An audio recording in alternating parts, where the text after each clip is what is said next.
Ito makakatich na trade at non-trade.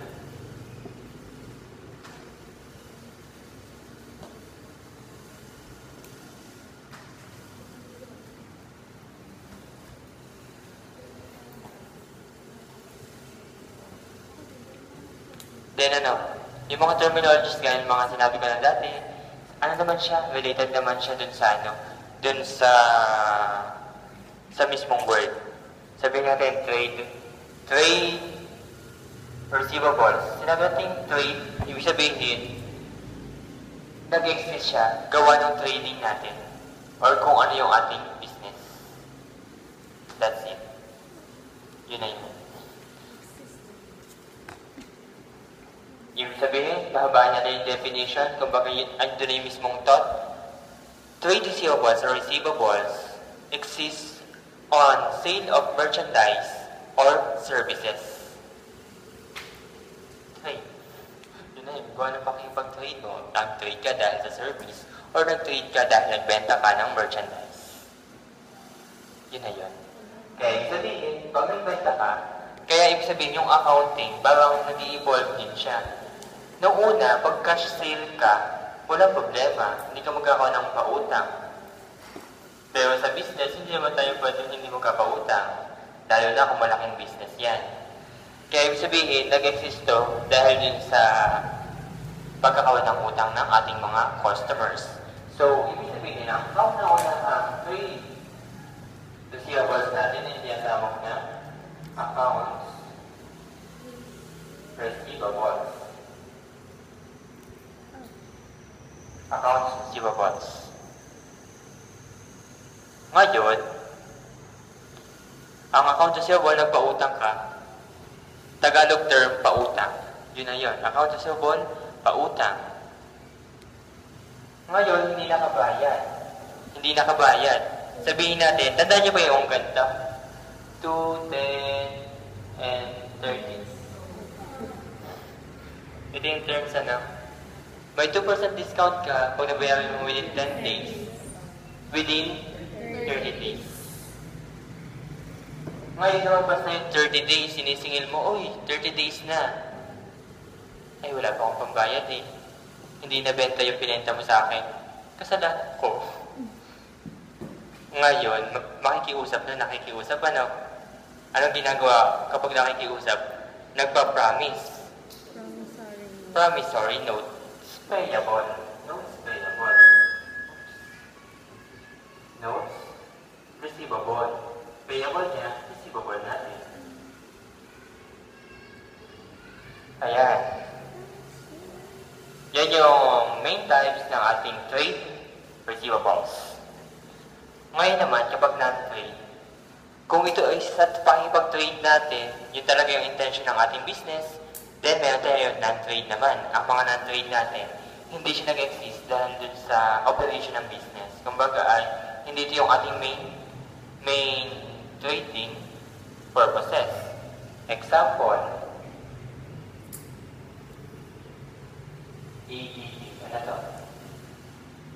advances to officers, employees, officers, etc.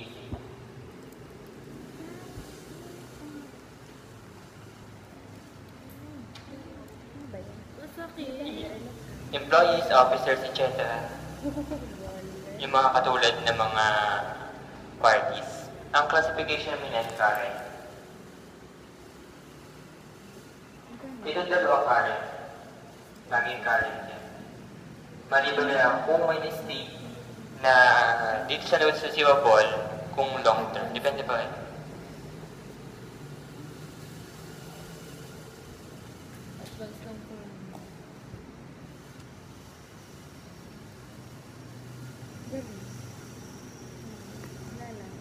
Advances to company.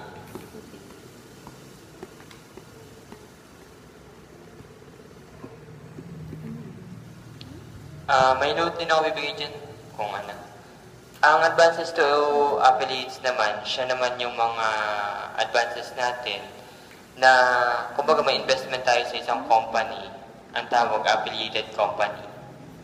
Pag nag-advance tayo sa kanila, ang common dyan, hindi mo agad makukuha yun. Kumbaga ini-advance mo siya para mas mapalago yung operation ng iyong affiliated company. Non-current yan. Non-current. Then itong isang konduturo, yung medyo may pagkakritik. Subscription. Tandaan ito.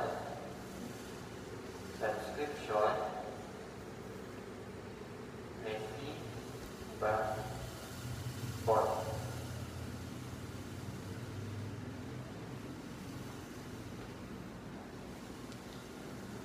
Sino nakakaalala ng subscription receivable?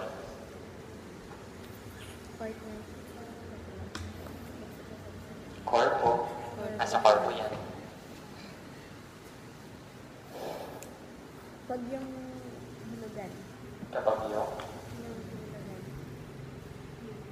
Nag-subscribe pero hindi pa complete yung... ayun, yung nag-subscribe pero hindi pa paid in full. Paano ang classification niya? Ano bang... Letter A. Letter B.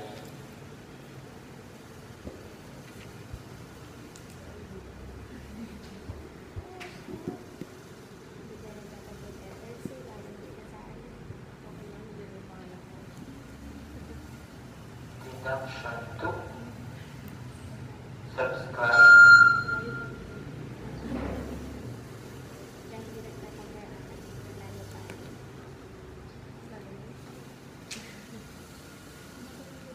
Generally, pag walang sinabi sa problem na siyang i-collectible currently, ang classification natin kay subscription receivable, hindi siya part ng asset, hindi rin siya part ng liability, part siya ng wala na pabibili. Equity. Kasi yung subscription receivable, subscribed share capital, part siya ng equity, presented siya as deduction dun sa subscribed share capital. Yan. Kaya kung nakita niyo sa problem, which of the following are included to trade and other receivables? Nakita niyo, subscription receivable. Kasama hindi? Kasama. Pero, kung yung subscription receivable nakalagay, collectible within 1 month. Pag siya collectible within 1 year,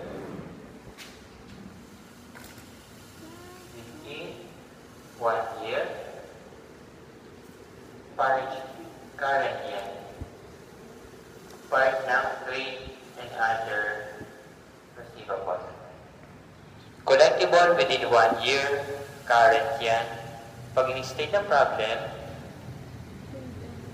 current, part ng trade and other receivables. Ganito naman ang mga tricks kapag sa trade and other receivable classification. Ang tricks naman ng mga nagtatanong dyan, ganito naman yan.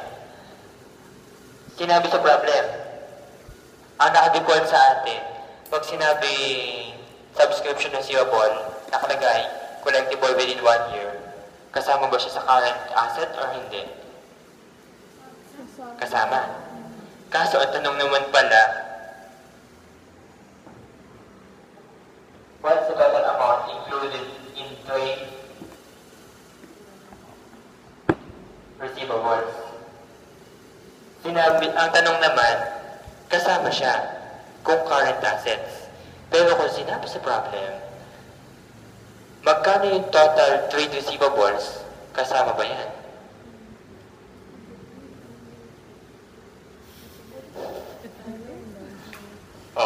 Balikan natin yung classification.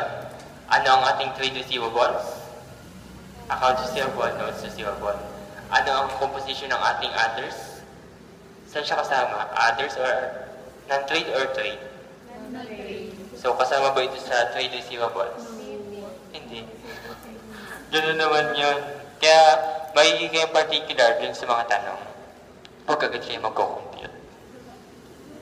At hanggat maaari, babasahin niyo lahat ng salita dun sa tanong. Ulitin ko. Ulitin ko, balik tayo, subscription receivable. Pag walang na-state sa problem, siya ay part ba siya ng trade and other receivables? Hindi. Ulitin ko. Yun natin. Ang subscription receivable ba, part na trade and other receivables? Hindi. Unless, sabihin na collectible within 1 year.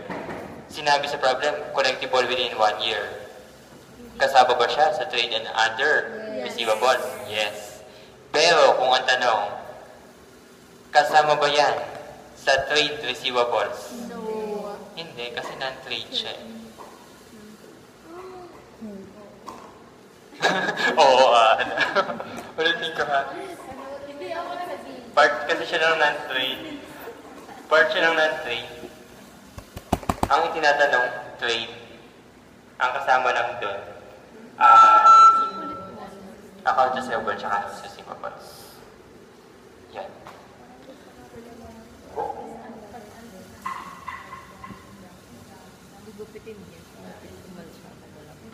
Kasama ka ba yung sinunod? Saan yung dalawa mo?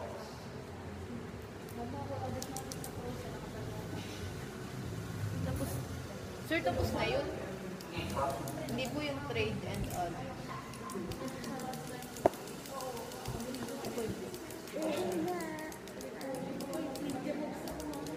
Ito yung bibigay kong notes sa inyo. Pagkakatiwala ko ng ulit.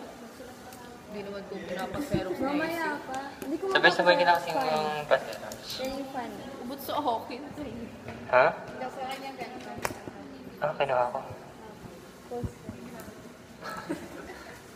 Download nyo na lang. Oo nga naman. Ako ate. Sorry. Okay. Iyon mo. Wala ko pa rin nawala. Nawala buhay.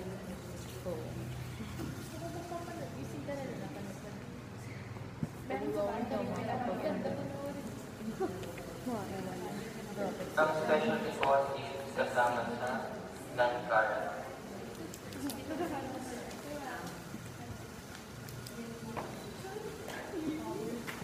Ganda pag-aaral lang. Pag ganda pag-aaral ng financial accounting, hindi niyo naunawaan kasi kung minsan, ang dami sinasabi sa books. Yes.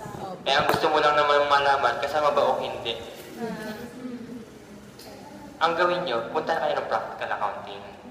Hanapin nyo yung term na yon. Halimbawa, sinabi, subscription receivable. Kasama ba to?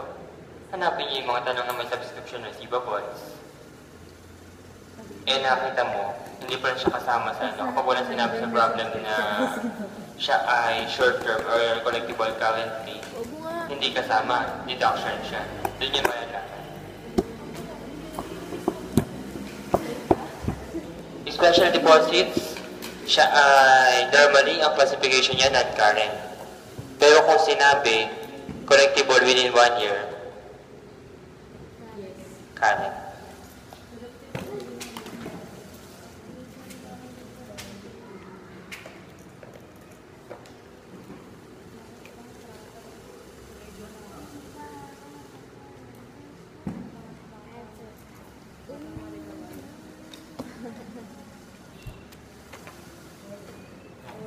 Yung iba pang mga current ay accrued income,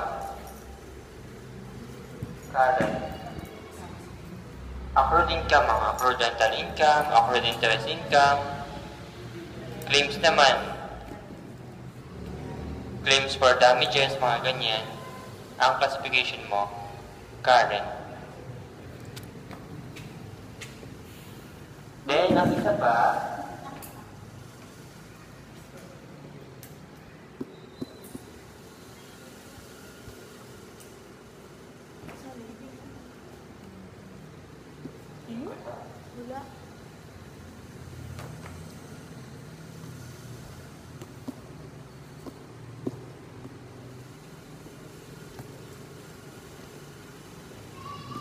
anong AR? Smart receivable. Ano na naman ba ng AR? Debit credit. Debit. Debit. daw. Halimbawa, ang ledger ko, AR, may utang ako na over 100,000 on account. Ngayon, naalala ko, may 120,000 ako na utang. Mali ang naalala ko, tama. Mali. Binayaran ko. Yung cashier ng kumpanyang yan, tanggap lang ng tanggap. Kakainis, di sinabi sa akin. Sayang tayo. Anong balance ng aking account? Debit, credit. Credit. Bakit nagka-credit? Ba't nagka-credit balance yung account ko dun sa kumpanyang yan? Buti na eh. Dahil sobra yung binayad ko. So, paano ang accounting natin dyan? Asset ko ba siya or hindi na? Liability. Hindi na. Yan, generally, current liability. Ganon din sana, ganon din sa AP. Anong AP? Accounts payable. Nagsobra naman ang bayad natin. Nagka-debit balance. Ano na? Oo nang oo. Ano na yun? Part na siya ng trade and other receivables. Current assets. Ganun siya. Basta nagkaroon ng ano. Ang exception lang dyan sa case na yan, kapag immaterial.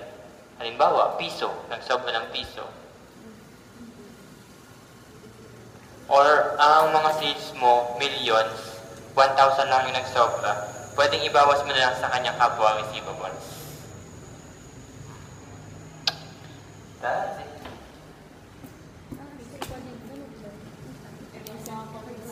Diba, may hinahanap pa yan. Dami-dami. Bubong pala. O, saan? Ang bilis. Kala ko nung nagamit ko na Narapak ko sa yung topic pa naman. Ano to ba? Nung ano, ng aking outline. Kanina ko lang ginawa eh. Ano yung outline ko? Ay, yung pinanong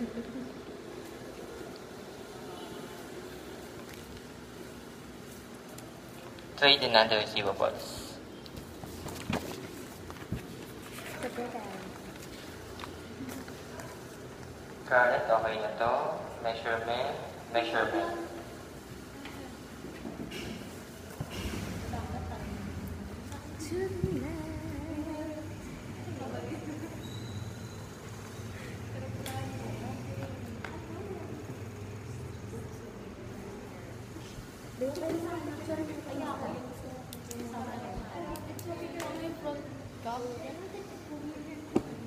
Sakay ko yung sinay. This last time.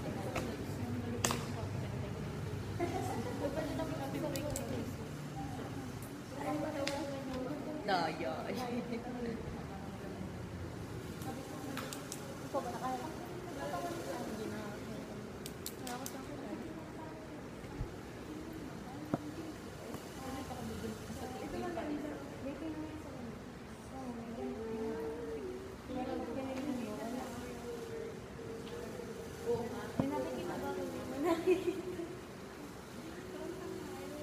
Pinapasa ko yung farm makers. Ganda. Dami ko na ako din ako sinupost ng seryoso. Puro ako post dati sa IB. Pero tinanggal ko. Gusto lang.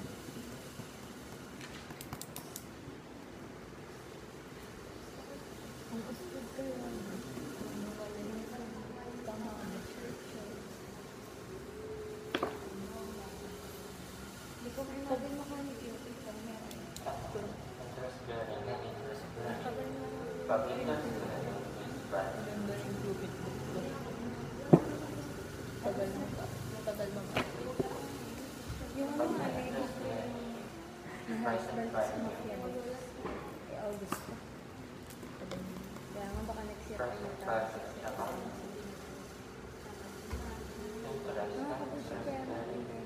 Kung ano ay exercise na Kasi ano nagpatok sa Okay. Doon sa kasunod na chapter, discuss natin ito. Sa measurement ng account receivable, Hindi sila yung bida.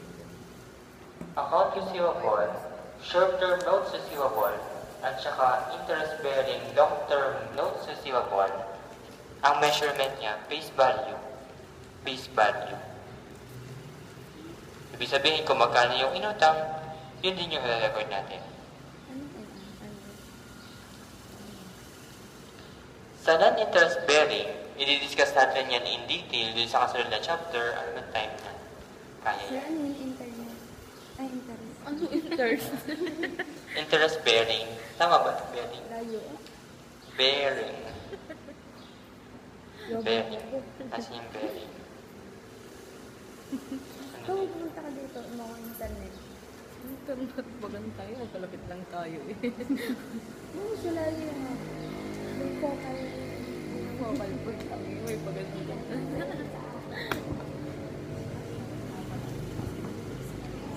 Interest bearing at non-interest bearing. Face value pa rin kapag interest bearing, pero kapag non-interest bearing, present value. Alam niyo na yung present value? Oo. Kailan ang business month? Ngayong Ngayon pa lang. Ngayon pa lang. Okay. Ngayong month. Sige, tutuwa ko kayo pagkano ng present value factors. Kasi dyan, magkukumpute tayo dyan. Lahat sa inyo may scientific calculator. Kailangan nyo na ngayon second year. Kasi gagamitin nyo yan sa business math at sa accounting. Sir, ba't walang ano sa NR? NR. Ang NR kasi, Ay, short term. classified as short term or long term. Yung long term classified as may sub-classification pa. Ay, short term or long term. Yung Kumbaga, NR mo depende pwedeng yung short term, NR. pwedeng long term. Ano ba? Yung long term mo pwedeng interest bearing or non-interest bearing. Pag ano, Oo. pag di accolades. Kaya nga may pa-indent. Ay, shit. Pag-alam namin, wala. Kapag ano nga. Face value. Ano yun? Sir, ano po yung 8? RC Lokban with PM, sir. Amen. Iba sa yun yung Lokban purpose. Pwede pong makuha ang 1601 inila for the month of May kasi may nagkapalit na return pa advice na lang din sa bangko. Yun din ipinasok mo sa bangko. Okay, sorry. Ano daw sa ulit? Ulit. Sana yun sa BIR? Sir, ano yun? Amortization. Ha? Wala naman. Hindi ako nakahawak ng may kaso. Sakit sa ulo. Kung receivable natin, pwedeng i-classify as short term or long term. Yung long term natin, pwedeng interest bearing, pwedeng non-interest bearing. Ano po yung Sir, Ang non-interest bearing, initial measurement at present value. Then, subsequent measurement, amortized cost. amortize. Yun lang yung tanong natin. Amortized. Isinama na yung amortize. Okay. Pero what inulit nito? Yun na, may Bakit kaya nagka-present. pala may ganun kasi under nila? Dito tayo pala. Sinabi? Kaya nga classification sinabi si Sir kanina. At nga. Hindi ako nag-aaral ng Pilipino. Kaya ganyan. Dapat ano sa ganyan? Mali-mali yung iyong ano. Mali-mali.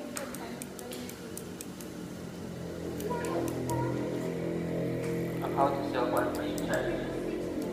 Ito, i-discuss ko sa kasunod na chapter.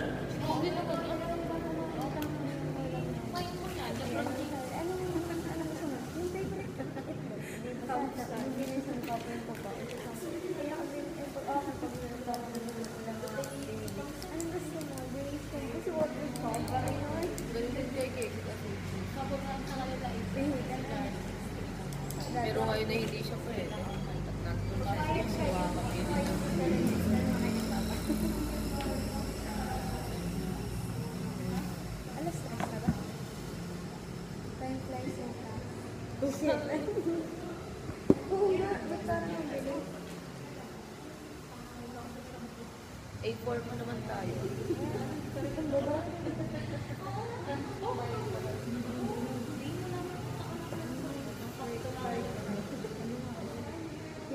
example, sa price ko. Fright. Ano pag Pag fright? flight, may papasok ata sa'yo. Ata. Hindi ko balikan. Di pa. Kasama ko dyan. Joke lang, di ba alam? At 13 ako. Ako, 14 ako. Ano po yan? May bayan na. Sir, ay ganito na lang. Bayan namin. Oh, my God. Kaya ako na siya kayo. Sarabi na ako ni bayan.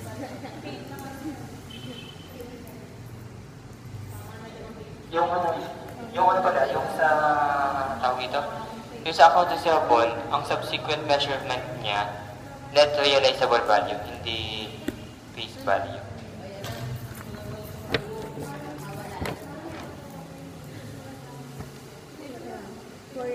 Ulitin ko, yung subsequent measurement na account receivable, net realizable value, hindi face value. Sir, ulit. Ulitin ko, yung subsequent measurement na account receivable, hindi face value, Babaguhin. kundi net realizable value. Subsequent. Net realizable. Net Net. realizable.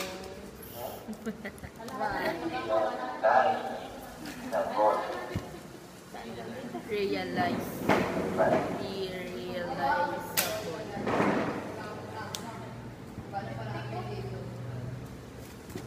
Yun lang po.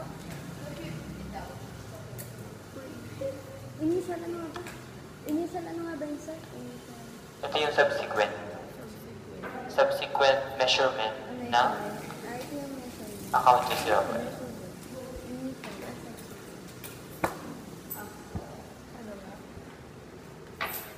Ano yun? Change. Baba po.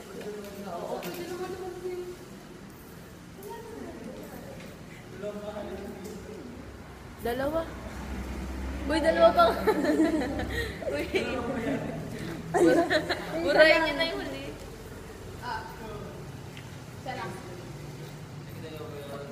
Wow, wow. Oo. Gusto ko 5 pesos na buo. Ang arte mo.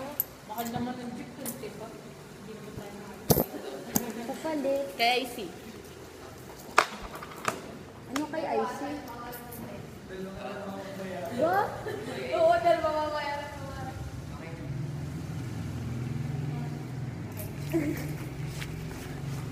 Gusto ko palit na. Gusto ko 5. Ayaw. Sa akin binigay mo. Nako. Cash. Ayun, FOB. Tandaan niyo ba ito? Opo. Somewhere. Yung FOB destination, FOB shipping point, freight collect, freight payment. FOB. Pag FOB, shipping point, ang magbabayad, ayun na. Sabihin natin.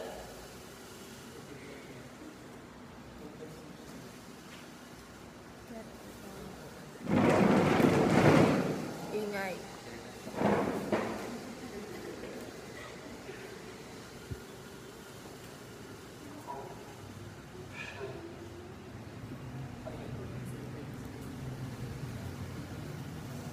Motion.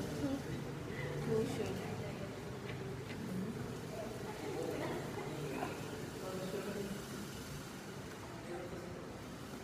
Shipping na. Ayan. Doon sa first row, called row, who should pay, ito yung sinasagot ng FOB destination, FOB shipping point. Yung sa shipping point, i-clarify lang natin, hanggang pag nasa shipping point na or nasa courier or shipping company na, tsaka pa lang natin masasabi shipping point na yan. Hindi porque inilabas na yung inventory or nasa bagay itatakal naman natin sa inventories. So, sa ngayon, ang mahalaga lang muna, who should pay? Who should pay? Bayad agad, sorry. Who should pay FOB destination?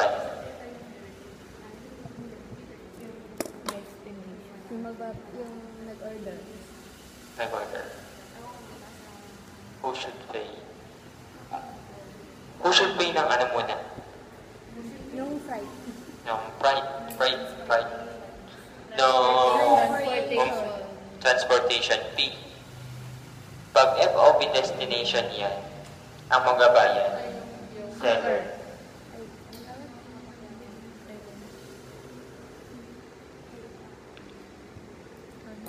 Wait.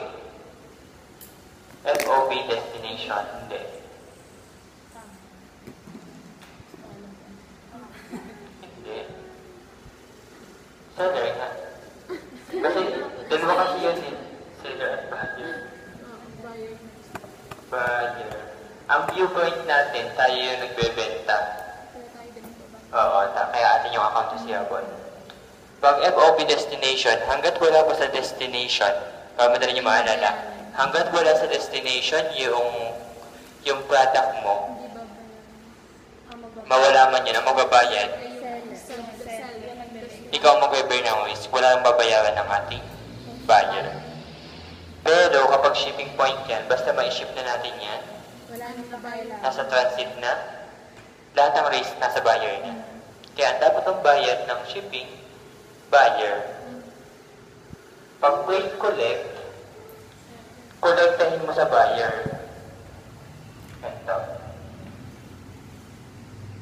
Seller. Nagbibigay ng courier. Di ba? Ha? Ano ba yan? LBC. Nating LBC ang courier. LBC. Nag-advertise. Nag-courier. Buyer. Pag sinabi natin freight collect, ang magko-collect si courier di sa buyer. Collect niya di sa buyer. Pero pag freight prepaid, LBC. Sa LBC. prepaid, binayaran agad. Bago pa niya dalhin ng seller sa courier, nabayaran niya si courier para i-deliver. Okay? Yes. Kaya bayad na. Wala na babayaran ng buyer kapag prepaid sa courier. Dito, kung sabihin natin, ito ang nagkasama, shipping point at freight prepaid. Kung hindi siya pay, freight collect, buyer naman ito ay seller. Prepaid, binayaran agad ng seller. So ngayon, sabihin natin, ang term ng ating transaction, FOB shipping point, freight prepaid. Binayaran, ang magbabayad talaga dapat ay buyer. Kaso, sino muna ang nagbayad? Seller. So ngayon, may utang ba ngayon si buyer kay seller for freight charges? Yes. Kasi, initially, binayaran ni seller, ikaw dapat magbayad. Singilin niya sa kanya. Ganyan. Ulit, sir. Ulitin ko. FOB shipping point, ang dapat magbayad si buyer. Kaso, freight prepaid. Basta ganito yung tanong. Who should pay? Who initially pay? Sino talaga dapat ang magbayad? At sino muna ang nagbayad? Ang nagbayad sa FOB shipping point, ang nagbayad muna si seller, kaso dapat talaga ang magbayad ay si buyer. May utang si buyer kay seller. Ganun. Yan ang analysis. Kaya ako nakaka-business. Nahirapan ko ako. Kasi ikaw din pala ako. Tayo BT. Ano bang record ng grade pag PL? Ang tayo BT. 175 ata. Hanggang 175 daw. O 170.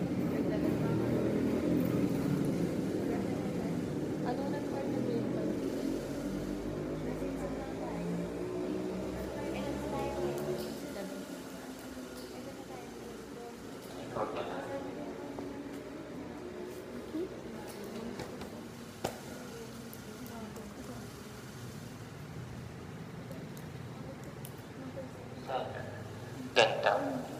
Yung isa naman, FOB destination, freight collect.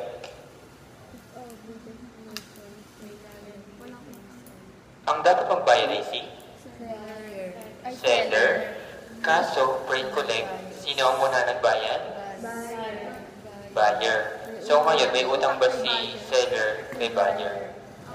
Oo. Yung freight. Doon nagkakaroon ng allowance. Pwedeng i-direct method mo na or allowance. Kaya dito sa case na to, ang entry mo, halimbawa, nakabit ang ating transaction sold 100,000 worth of goods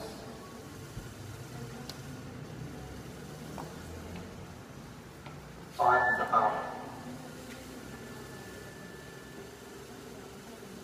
FOB destination ship freight collect.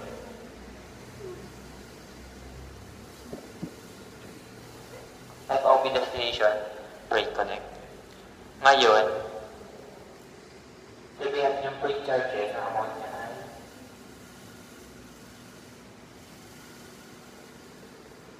freight charges 200. 5,000. Mahal na lang. Ang mura mo.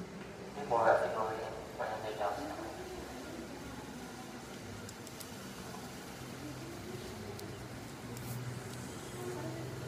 I-record natin yung allowance. May two method yan. Pwedeng direct method or allowance method. Pag allowance method yung ibig sabihin, i-allowance mo muna. Mag-start tayo allowance method. Dito ay debit. Anong entry? Sold 100,000 worth of goods on account FOB destination freight collect. Ano po bang ano ng goods? Sold. Sales. Ayun, credit sales. Nag-start sa credit. Anong debit? Goods on account. Tandaan niyo yan sa basic accounting. Sold on account. Pag sold on account, Accounts receivable. okay, accounts receivable.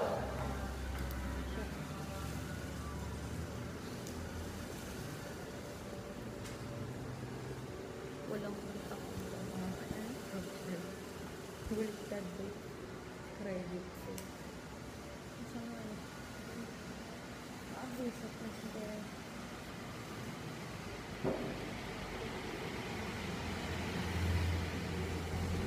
Credit. Credit. Sales. Ngayon, para i-record yung freight charges, sino talaga dapat ang magbayad? Seller ang Expense ba ni seller? nagbayad-bayad. Expense ba ni seller? Oo. Kasi sino naman talaga dapat ang magbayad? Freight? Anong entry? Freight out? Tandaan niyo yung mga journal entries. Freight out or transportation out, 5,000. Credit, allowance, or freight, 5,000. Ganyan.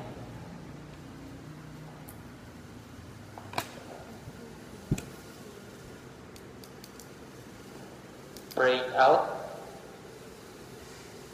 credit allowance for freight. Basta tatandaan nyo, kung sino talaga dapat na magbayad, who should pay, siya ang magre-record ng freight out or transportation out.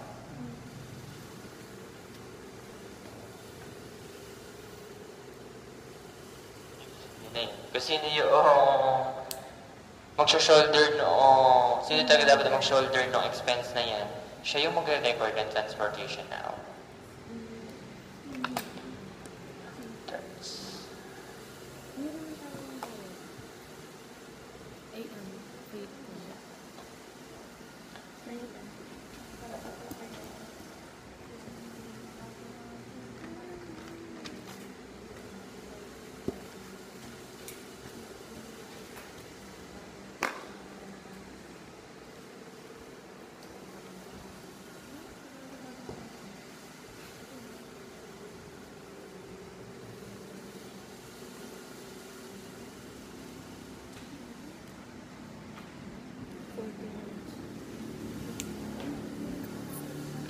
Okay. Yung mga allowances na yan, pag nakalagay, allowances for contra asset account yan, ang kinokontra niya, receivables. Kasi di ba ang measurement ng ating account receivable initially at face value, pero subsequently at net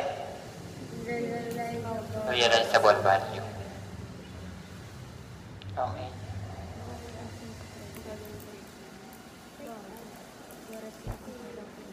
Ang ginawa natin dito ngayon ay allowance method kasi naglalagay man natin ng allowance.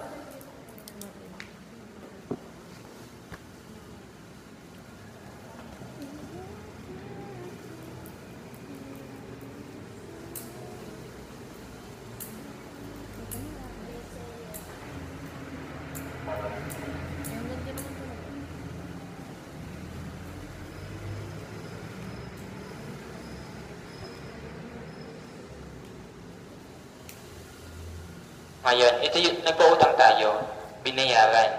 Kailan mawawala yung allowance for freight charges? Kapag nagbayad. Di ba nga bayad? Pag nagbayad ang ating customers, makakasin tayo ng debit. Cash. Kaso magkano? May utang siya sa atin. Magkano? 100. May utang tayo sa kanya? 5,000. Magkano lang makukulik natin? 95,000. Bakit 95,000 ang nakulik natin? Gawa ng debit, allowance for freight charges, credit, account receivable, 100,000. Ganun siya. Ganyan kapag allowance method. Maglalagay muna tayo ng allowance. Dahil kapag nakulik, tsaka natin i-debit. Ganun. Kaso, pag sa freight charges, mas maganda pa rin ang direct method.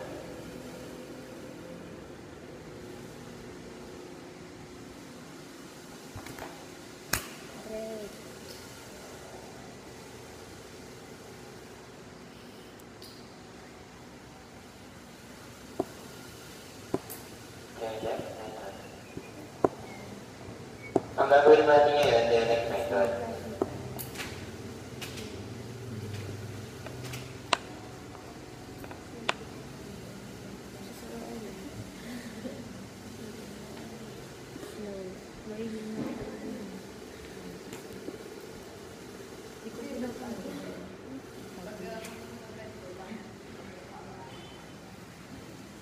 Pag sinabing direct method, wala na yung allowance.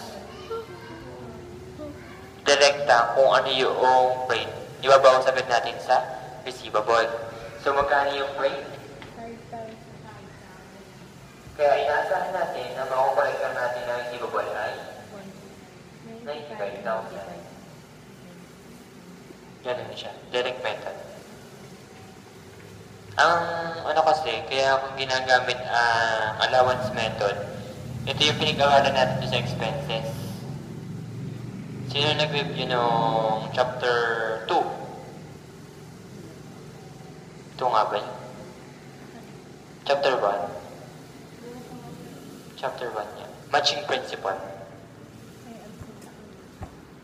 So, nakakaalala ng matching principle. Ang matching principle, ito yung kung pag nag-income ka, i-relate mo, imamatch mo agad dun yung mga expenses. Tingnan nyo ito.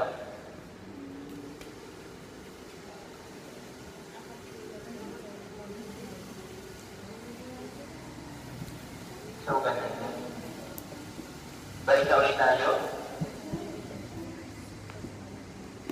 Dahil wala tayong allowance, wala tayong record on collection, then, ang account receivable mo magkano? 95. Yun na rin. Ganyan lang, kumbaga wala na yung allowance. Direct na ibinabawas sa account receivables. Yung allowance method, ang presentation naman niya, katulad dun sa accumulated depreciation, account receivable, less allowance for freight charges, returns, discounts. Ang pinaka, naman ganun kakomplikado dyan, yung allowance for doubtful accounts. May additional 3 methods dyan. Kaya bago yun,